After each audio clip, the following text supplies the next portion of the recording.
Ол не болып кетті? Бұрынғыдай құстары сайрамайды, ағаштар да өнсіз. Жаман хабар, зұлым тұман қайта оянды. Ол күн тасын ұрлап орманды қараңғылыққа орады. Мен естігенім, ол тасты орман шыңына алып кетіпті. Біреу барып тасты қайтармаса, орман өледі, бірақ бұл мүмкін емес.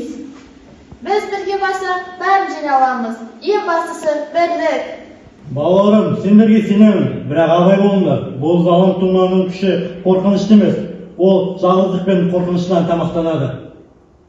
Біз жалғыз емеспіз. Мен бәрінді қорғаймын. Онда жүректерінде жарықты сақтаңдар. Ол сендерді қорғайды. Кім менің мекеніме келді? Бұл орман тек менікі. Біз орманды қайтарып едік. Жарықта, жылу, бәрі де ортақ. Мен сендерді бөліп тастаймын, бір-біріңе сенбейсіңдер. Ха-ха! Мен күмәндандым, бірақ қазір білем, менің достарым бар. Я, мен айлакер болсам да достық шынайы нәрсе екенін түсіндім.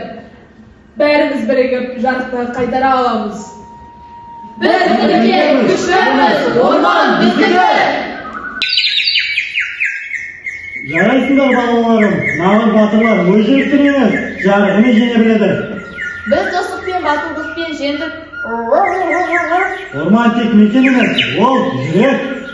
Бәрекелді, мереке уақыты келді. Сіздерді орман, біздің орман,